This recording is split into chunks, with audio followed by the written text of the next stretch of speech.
کیسے چلاؤ گے اپنی حکومت کے معاملات، فوج کو کیسے دو گے، حکومت کے معاملات کو کیسے رن کرو گے، اس کو روا رکھو گے اگر تم یہ فدق جو ہے وہ سیدہ زہرا سلام اللہ علیہا کو دے دو گے۔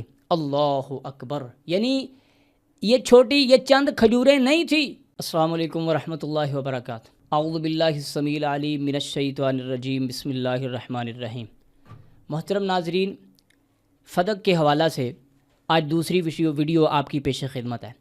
آج کی ویڈیو میں ہم اس بات کو آپ کی پیش خدمت رکھیں گے کہ فدق کی آمدنی کتنی تھی، اور اس آمدنی سے یہ بات معلوم ہو جائے گی کہ فدق کا باغ، یہ جو جاگیر فدق ہے، یہ کتنی وسیع و عریض تھی، اس میں کتنے کھجور کے درخت تھے، اس کی آمدنی کتنی تھی۔ تو ہم اہل سنت کی معتبر ترین کتب آپ کی پیش خدمت کریں گے، اور ان لوگوں کے لیے یہ لمحہ فکریہ ہے جو سیدہ زہرا سلام اللہ علیہا کے حقوق کو بیان کرنے کی تو توفیق نہیں رکھتے، بلکہ وہ پھر اس کی بجائے حقوق زہرا پر ڈاکہ ڈالنے کی کوشش کرتے ہیں، یعنی لوگوں کو غلط انفارمیشن دیتے ہیں، لوگوں کو غلط معلومات دیتے ہیں کہ نہیں جی وہ چند کھجوریں تھیں۔ ٹھیک ہے، وہ چند کھجوریں نہیں تھیں۔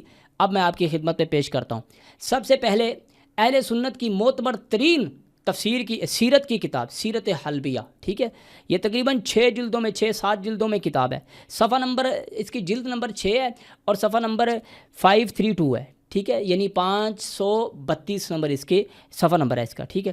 حضرت ابو بکر اور حضرت عمر کے درمیان ایک بات میں چھوٹا سا تنازع ہو گیا، یعنی شیخین کے درمیان ایک بات میں چھوٹا سا تنازع ہو گیا۔ وہ تنازع کیا ہے؟ حضرت ابو بکر نے، ٹھیک ہے، اب یہ جو میں نے سیرت حلبیہ آپ کے پیش خدمت کی ہے نا کتاب، اس کتاب میں روافض پر، شیعہ پر بہت شیعہ کی طرف سے اٹھائے جانے والے بہت سارے الزامات کا جواب ہے۔ یعنی میرے کہنے کا مقصد یہ ہے کہ یہ کتاب شیعہ کے خلاف ہے، تشیع کے خلاف ہے، لیکن اس میں کیا بات لکھ رہے ہیں، ٹھیک ہے، کیا بات اس میں جو آپ کی خدمت میں پیش کر رہا ہوں کہ حضرت ابو بکر نے وہ تمام کاغذات جو سیدہ زہرا سلام اللہ علیہا کے حقوق کو ظاہر کرتے تھے، وہ تحریر لکھ کر کے تیار کر دی کہ سیدہ کو اس کا جو ہے وہ باغ جو ہے یا اس کا والد محترم کے ورثے سے جو مال ہے اسے دے دیا جائے۔ تو اس بات کا خلیفہ دوم حضرت عمر، جناب عمر کو اس بات کا علم ہوا تو وہ آئے، اور پھر چھوٹا سا تنازع ہو گیا، اور انہوں نے کہا کہ اگر یہ فدق تم سیدہ کے حوالے کر دو گے، اگر یہ ساری جتنے چیزیں ہیں، مال فے ہے، یہ اگر آپ سیدہ کو دے دیں گے تو پھر مجھے یہ بتاؤ کہ حکومت کے معاملات کو کیسے چلاؤ گے؟ پورا عرب تو تیرا دشمن ہو چکا ہے۔ حضرت ابو بکر کو فرما رہے ہیں کہ پورا عرب تو تیرا دشمن ہو چکا ہے، ٹھیک ہے، لوگ کہیں سے بغاوت کر رہے ہیں، کہیں سے جو ہے وہ جھوٹے مدعان نبوت اٹھ رہے ہیں، اور کہیں سے کچھ ہو رہا ہے، اور کچھ لوگ زکوٰۃ وفاق کو دینے کا انکار کر رہے ہیں۔ تو ان سب لوگوں کا کیسے مقابلہ کرو گے؟ کیسے چلاؤ گے اپنی حکومت کے معاملات، فوج کو کیسے دو گے، حکومت کے معاملات کو کیسے رن کرو گے، اس کو روا رکھو گے اگر تم یہ فدق جو ہے وہ سیدہ زہرا سلام اللہ علیہا کو دے دو گے۔ اللہ اکبر، یعنی یہ چند کھجوریں نہیں تھی۔ حضرات شیخین کے اس عمل سے یہ بات واضح ہو رہی ہے کہ یہ چھوٹی سی بستی بھی نہیں تھی، یہ چند کھجوریں بھی نہیں تھی، یہ کوئی چھوٹی جاگیر نہیں تھی، بلکہ یہ اتنی بڑی جاگیر تھی کہ یہ پورے نظام حکومت کو چلاتی تھی۔ اللہ اکبر۔ اب اس کے بعد کوئی کہہ سکتا ہے بھئی یہ تو سیرت ہم سے، اب اس کے بعد جو آپ کی خدمت میں پیش کرنے جا رہا ہوں نا، وہ ہے جناب سنن ابی داود صحاح ستہ کی کتاب، باب ذکر فی، ٹھیک ہے، یعنی مال فے کے ذکر میں حضرت خلیفہ عمر بن عبد العزیز رحمہ اللہ کا جب دور آیا نا، تو اس وقت اس نے مالیت جو اس نے حساب لگایا فدق کی جو مالیت تھی، اس کی آمدنی تھی، تو اس وقت جناب 40,000 درہم، 40,000 دینار آمدنی تھی، کس کی؟ فدق کی۔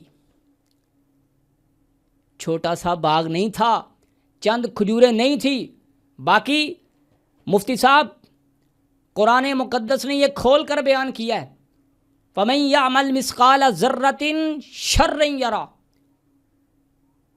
جو بندہ ایک ذرے کے برابر بھی، قرآن کا یہ کھلا فیصلہ نہیں ہے کہ جو ایک ذرے کے برابر بھی نیکی کرے گا اسے روز قیامت نیکی اس کے نامہ اعمال میں اسے نظر آئے گی، اس کی جزا اسے ملے گی۔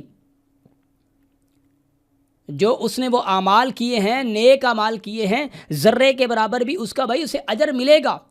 خدا ظلم نہیں کرتا۔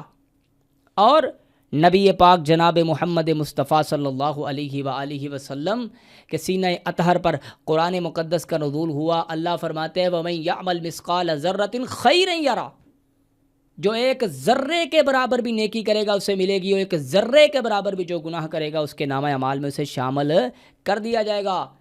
اس لیے نہیں سورہ الکہف میں اللہ پاک نے فرمایا جب قیامت کے دن بندہ اپنے نامہ اعمال کو دیکھے گا نا تو پتہ کیا کہے گا؟